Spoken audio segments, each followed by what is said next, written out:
प्यारे विद्यार्थियों, आपका चैनल पर हार्दिक स्वागत है। ये कक्षा 9 का सामाजिक विज्ञान का वार्षिक परीक्षा 2022-23 का ओरिजिनल पेपर है जो हमारे पास आया है।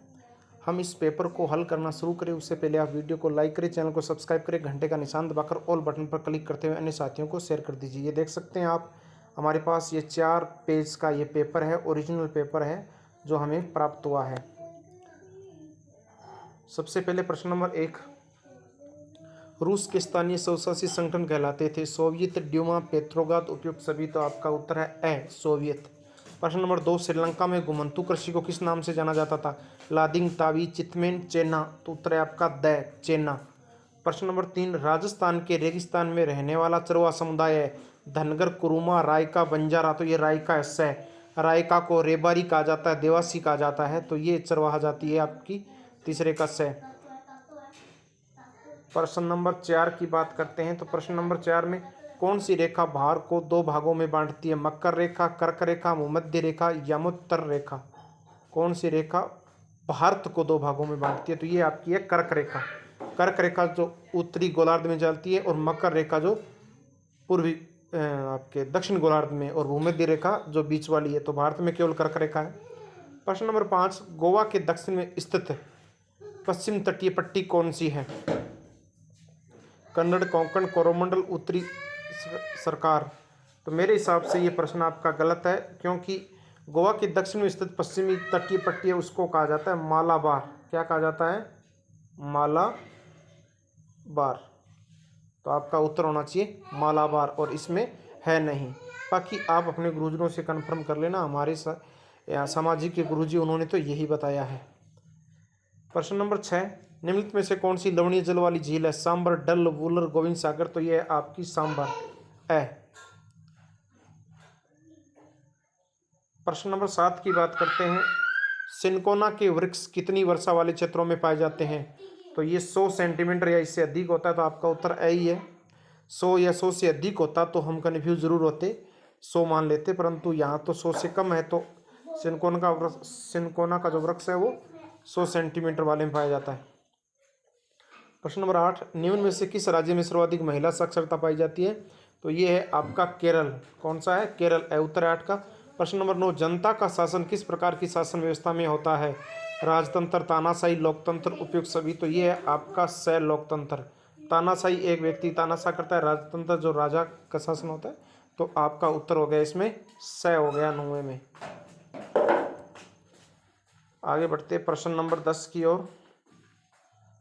दक्षिण अफ्रीका में किन लोगों के साथ भेदभाव किया जाता है था? गोरे लोग, अमेरिकन लोग, काले लोग, उपयुक्त सभी। तो इसमें जो काले लोग थे उनके साथ भेदभाव किया जाता था। प्रश्न नंबर 11, भारत में साइबेरियन सार्स ऋतु में आते हैं? किस ऋतु में आते हैं?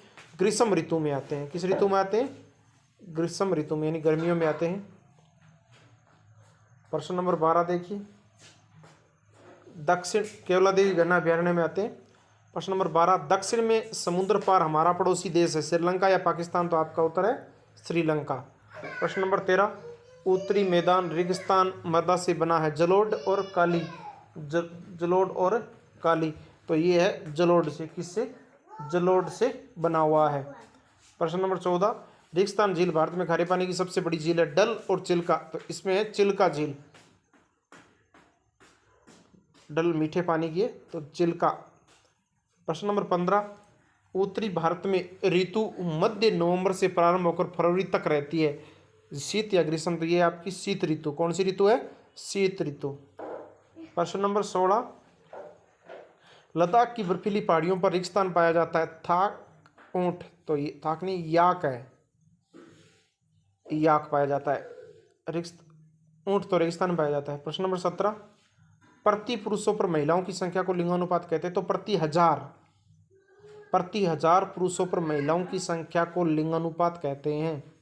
प्रश्न नंबर 18, लोकतांत्रिक सरकार में शासकों का चुनाव प्रत्येक 5 साल बाद होता है? प्रत्येक 5 साल बाद होता है। प्रश्न नंबर 19, पालमपुर में रेगिस्तान उत्पादन की एक प्रमुख क्रिया है? तो ये आप देख लीजिए क्या है, मानो इंडस्ट्री है या एग्रीकल्चर है, कृषि है या उद्योग है। प्रश्न नंबर 20, शिक्षित, प्रशिक्षित और स्वस्थ जनसंख्या ही मानव पूंजी है? क्या है ये? मानव पूंजी है। आगे बढ़ते हैं। ये सभी एक एक अंकों के पहले एबेसडे वाले हो गए, ऑब्जेक्टिव टाइप 10 और 10 हो गए रिक्तान वाले। आगे 21 से लेकर 35 तक एक एक नंबरों के छोटे प्रश्न हैं। प्रश्न नंबर 21, नेपोलियन फ्रांस का सम्राट कब बना था? तो 1804 को नेपोलियन फ्रांस का सम्राट बना था। नेपोलियन फ्रांस का सम्राट 1804 को बना था। प्रश्न नंबर 22, अंतर्राष्ट्रीय महिला दिवस कब मनाया जाता है? तो 8 मार्च को अंतर्राष्ट्रीय महिला दिवस मनाया जाता है। 8 मार्च को अंतर्राष्ट्रीय महिला दिवस मनाया जाता है। प्रश्न नंबर 23, अरब सागर में स्थित द्वीप समूह का नाम बताइए। तो द्वीप समूह का एक का नाम बता दीजिए, अपना जो है लक्षद्वीप। लक्षद्वीप समूह है, ये अरब सागर में स्थित है। मालदीव बता दीजिए जो भी है। प्रश्न नंबर 24, भारत किस गोलार्ध में स्थित है? तो उत्तरी गोलार्ध में स्थित है। किस गोलार्ध में है? भारत उत्तरी गोलार्ध में स्थित है। जैसे ऑस्ट्रेलिया दक्षिण गोलार्ध में स्थित है, वैसे ही भारत उत्तरी गोलार्ध में स्थित है। प्रश्न नंबर 25, माउंट एवरेस्ट की ऊंचाई पूछी है। तो 8,849 मीटर। माउंट एवरेस्ट कहाँ पर है? नेपाल में। तो उसकी ऊंचाई है 8,849। माउंट एवरेस्ट विश्व का सबसे उच्चतम शिखर है, 8,849 मीटर है। आगे बढ़ते हैं प्रश्न नंबर 26 की ओर। भारतीय संविधान को बनाने में कितना समय लगा? तो इसमें आपका लगा था 2 वर्ष 18 माह, 1 मिनट, 2 वर्ष 11 माह है और 18 दिन। 2 वर्ष 11 माह 18 दिन। 26 नवंबर 1949 को भारत का संविधान बनकर तैयार हुआ था। आगे बढ़ते हैं प्रश्न नंबर 27 की ओर। फिर प्रश्न नंबर आपका 27, भारतीय मुख्य भूमि का दक्षिणी शीर्ष बिंदु कौन सा है? तो ये आपके तमिलनाडु में है, कन्याकुमारी में, केप कोमोरिन। कौन सा है? Cape Comorin. Comorin, Kanyakumari, Tamil Nadu, जो मुख्य भूमि का दक्षिण बिंदु है। और अगर सीधा दक्षिणतम बिंदु कर दें तो वो इंदिरा पॉइंट है, जो कहाँ पर है? अंडमान निकोबार द्वीप समूह में है। प्रश्न नंबर 28, तो आगे देखो, दक्षिण बिंदु हो गया। प्रश्न नंबर 28, भारत में सबसे विशाल नदी द्रोणी कौन सी है, यानी नदी का बहाव क्षेत्र? तो वो है आपकी गंगा। कौन सी है? गंगा। प्रश्न नंबर 29, सुंदरवन डेल्टा किस जानवर के लिए प्रसिद्ध है? तो ये बंगाल टाइगर के लिए प्रसिद्ध है। किसके लिए है? बंगाल टाइगर के लिए। सुंदरवन डेल्टा बंगाल टाइगर के लिए प्रसिद्ध है। प्रश्न नंबर 30, विश्व में सबसे अधिक वर्षा वाला स्थान कौन सा है? मोसिन राम। कौन सा है? मोसिन राम। अब ये है कहाँ पर? मेघालय में। और मेघालय क्या है? भारत में। यानी भारत के मेघालय राज्य में मोसिन राम स्थान है, जहाँ पर विश्व की सबसे अधिक वर्षा होती है। प्रश्न नंबर 31, भारतीय संविधान का दर्शन संविधान के किस भाग में है? तो ये है प्रस्तावना में। किस में है? प्रस्तावना के अंदर है। आगे बढ़ते हैं प्रश्न नंबर 32 की ओर। भारत में चुनाव का संचालन किसके द्वारा किया जाता है? तो निर्वाचन आयोग के द्वारा किया जाता है। किसके द्वारा? निर्वाचन आयोग। हिंदी में लिख सकते हैं या फिर इलेक्शन कमीशन लिख दो आप, इलेक्शन कमीशन। प्रश्न नंबर 33, भूमि को मापने की मापक इकाई क्या है? भूमि को मापने की मापक इकाई क्या है? तो जरीब है, वैसे वर्ग है, गज या हेक्टेयर। मुख्य हेक्टेयर मानिए आप, ठीक है, हेक्टेयर मुख्य मानिए।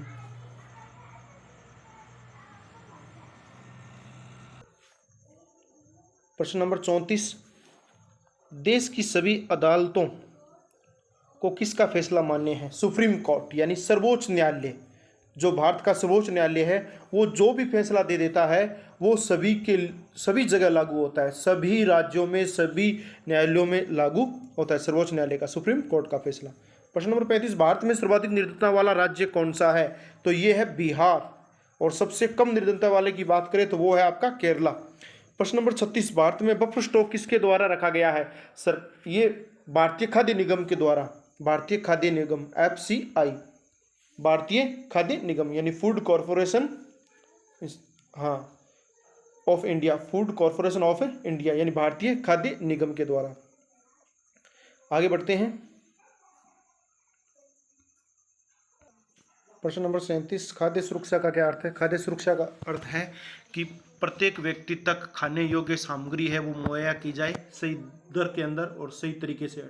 38, जन्म दर किसे कहते हैं? प्रति 1000 बच्चों के जन्म पर जो जीवित बच्चे रहते हैं उसको जन्म दर कहा जाता है। प्रश्न नंबर 39, लोकतंत्र किसे कहते हैं? जनता के द्वारा, जनता में से ही जनता के लिए जो व्यक्ति को चुना जाता है, राजा चुना जाता है, एक तरीके से व्यक्ति को अपना सर्वोच्च चुना जाता है, जैसे विधायक है, सांसद है। तो कहने का मतलब आप प्रधानमंत्री या राष्ट्रपति तक चुनते हैं तो वही लोकतंत्र यानी जनता के द्वारा चुना जाता है। प्रश्न नंबर 40, रबी तथा खरीफ की दो फसलों के नाम बताइए। तो पहले रबी की दो फसल चना और गेहूं लिख दीजिए, और खरीफ की 2 फसल है जैसे गुआर है, मोठ है, बाजरा है, ये लिख दीजिए। प्रश्न नंबर 41, शिक्षा का अधिकार क्या है? एक व्यक्ति को शिक्षित होना यानी वो पढ़ने के लिए उसके पास पुस्तकें उपलब्ध होनी चाहिए और सरकार के द्वारा उसे शिक्षा मुहैया करनी चाहिए और माता पिता के द्वारा भी उससे शिक्षित किया जाना चाहिए। प्रश्न नंबर 42, भारत का राष्ट्र अध्यक्ष कौन होता है? भारत का राष्ट्र अध्यक्ष होता है राष्ट्रपति। कौन होता है? राष्ट्रपति। वर्तमान में राष्ट्रपति कौन है? द्रौपदी मुर्मू, और उसके पहले रामनाथ कोविंद थे। प्रश्न नंबर 43, भारतीय संसद के 2 सदन कौन कौन से हैं? ये राज्यसभा और लोकसभा, राज्यसभा और लोकसभा। प्रश्न नंबर 44, सार्वभौमिक वयस्क मताधिकार क्या है? तो जैसे सार्वभौमिक वयस्क मताधिकार का मतलब है जो भी वयस्क हो जाते हैं, जैसे यहाँ पर भारत में 18 वर्ष की उम्र को वयस्क माना गया है, तो जो भी व्यक्ति 18 वर्ष का हो जाता है, चाहे वो किसी भी जाति का, किसी भी धर्म का, किसी भी लिंग का हो, उसको वोट देने का अधिकार है, वो होता है सार्वभौमिक वयस्क मताधिकार। प्रश्न नंबर 45, रंग भेद की नीति क्या है? रंग भेद की नीति यही है, काले गोरों वाली, जैसे अफ्रीका के अंदर चल रही थी कि वहाँ पर गोरे लोग हैं वो काले लोगों के साथ भेदभाव करते थे और सत्ता के अंदर बहुत लंबे समय तक गोरे लोग ही रहे, काले लोगों को वहां नहीं आने दिया और उनके साथ दुर्व्यवहार होता था। और प्रश्न नंबर 46, लोकतंत्र के 2 प्रमुख प्रकार कौन कौन से हैं? तो एक तो प्रत्यक्ष प्रकार है, 2 प्रकार बताए गए हैं। एक तो लोकतंत्र का प्रत्यक्ष प्रकार हो गया, और दूसरा अगर बात करें तो प्रतिनिधि लोकतंत्र होता है। वो क्या होता है? प्रत्यक्ष और प्रतिनिधि, प्रत्यक्ष और प्रतिनिधि।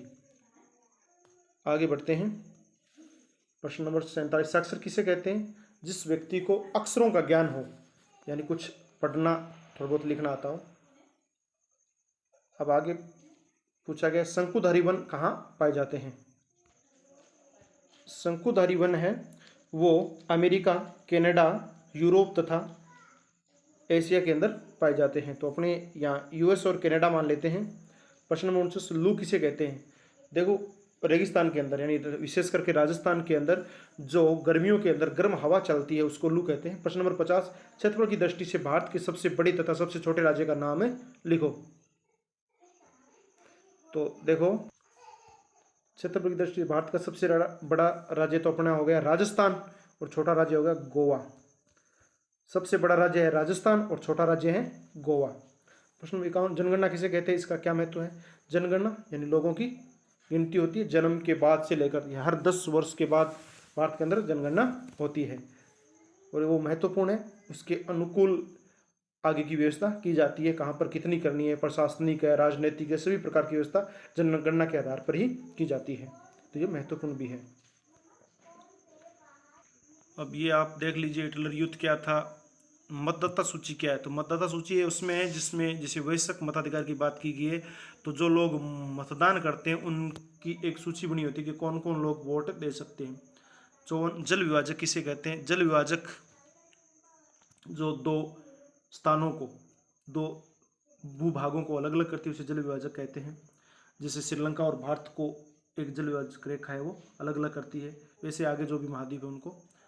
55, भारत की जलवायु को प्रभावित करने वाले कारक कौन कौन से हैं? तो भारत की जलवायु को प्रभावित करने वाले कारकों की हम बात करें तो आप डिटेल से तो डाल ही सकते हैं। तो इसमें आप एक तो भारत की जलवायु को प्रभावित करने वाले कारक, तो एक तो अलग अलग प्रदेश हैं, जैसे कहीं पर मरुस्थल है, कहीं पर मैदान है, कहीं पर पठार है, तो कहीं पर पहाड़ है। और एक भूमध्य रेखा से काफ़ी दूरी है भारत की, और एक यहाँ पर बारिश बहुत सारी जगह कम होती है और कई बार बाढ़ आ जाती है। तो ये बहुत सारी स्थितियाँ यहाँ बनती है। प्रश्न नंबर 56, हिटलर का उद्देश्य किस प्रकार हुआ था, वर्णन कीजिए। ये बड़ा प्रश्न है। इसके अथवा में मसाई समुदाय के चारागाह उनसे क्यों छीने गए, दोनों में से कोई एक करना है। प्रश्न नंबर 57, लोकतंत्र के गुण दोषों का वर्णन करो, अगर ये नहीं करते तो अथवा वाला करो। भारतीय संविधान की प्रमुख विशेषता बताइए। प्रश्न नंबर 58, भारत में पाए जाने वाले सदाबहार वनों तथा पर्णपाती वनों में अंतर स्पष्ट कीजिए, यदि ये नहीं करते तो अथवा में हिमालय तथा प्रायद्वीपीय नदियों के मुख्य अंतरों को स्पष्ट कीजिए। और फिर है आपका प्रश्न नंबर 59, बेरोजगारी से आप क्या समझते हैं, भारत में बेरोजगारी के विभिन्न प्रकारों का वर्णन कीजिए, अथवा भारत में निर्धनता के प्रमुख कारणों को स्पष्ट करते हुए उन्हें दूर करने के उपाय कीजिए। तो दोनों में से कोई एक करना है। प्यारे विद्यार्थियों, ये आज का ओरिजिनल पेपर है, ये बीकानेर जिले का पेपर है, आप कंफर्म कर सकते हैं। आपने इस वीडियो को अंत तक देखा, इसके लिए बहुत बहुत धन्यवाद। प्यारे विद्यार्थियों, आपको इस पेपर की PDF हमारे टेलीग्राम चैनल पर मिल जाएगी, व्हाट्सएप ग्रुप पर मिल जाएगी, जिसका लिंक इस वीडियो के डिस्क्रिप्शन में दिया गया है। तो वहाँ पर जाइए और हमारी सोशल साइट से जुड़िए, और वहाँ पर आपको PDF वगैरह और अन्य सूचना भी मिलती रहेगी। जो भी पेपर हमारे पास आएगा ओरिजिनल पेपर, हम बहुत ही कम पेपर अपलोड करते हैं। लोग बहुत ज़्यादा दिन में 10-10, 20-20, 30-30 वीडियो अपलोड कर देते हैं, लेकिन हम 1, 2, 3 तो किए ही नहीं है, शायद 1 या 2 वीडियो अपलोड किए हैं। उसकी वजह है कि हमारे पास ओरिजिनल पेपर पहुंचता है तो ही वीडियो अपलोड करते हैं। तो ये बीकानेर जिले का ओरिजिनल पेपर है, और ये इसलिए ओरिजिनल पेपर है कि आज बीकानेर में ये पेपर हो चुका है। जो पेपर हो जाए वो ही ओरिजिनल होता है, ये केवल बीकानेर का है, अन्य जगहों का ये पेपर नहीं है। आप इसे मोस्ट इंपॉर्टेंट मान के पढ़ें, क्योंकि आपको पता है कि ऐसे ही प्रश्न उठाए जाते हैं, तो आप इसको एज ए मॉडल पेपर मानकर अध्ययन कर सकते हैं। प्यारे विद्यार्थियों, आपने इस वीडियो को अंत तक देखा, इसके लिए आपको बहुत बहुत धन्यवाद। यदि ये वीडियो पसंद आया है तो आप बच्चों इसे लाइक करें। अभी तक आपने हमारा चैनल सब्सक्राइब नहीं किया तो हमारा चैनल सब्सक्राइब करें, घंटे का निशान दबाकर ऑल बटन पर क्लिक करते हुए अन्य साथियों को शेयर कर दीजिए। हमारी सोशल साइट से जुड़ने के लिए डिस्क्रिप्शन में जाइए, जहां पर WhatsApp group, Facebook page, Instagram, Twitter, Telegram channel का लिंक दिया गया है। इस पर क्लिक करें, सोशल साइट से जुड़े। प्यारे विद्यार्थियों, हम आपसे एक अगली इम्पोर्टेंट वीडियो के साथ फिर मिलेंगे। तब तक के लिए जय हिंद, जय भारत, वंदे मातरम। Best of luck for next exam.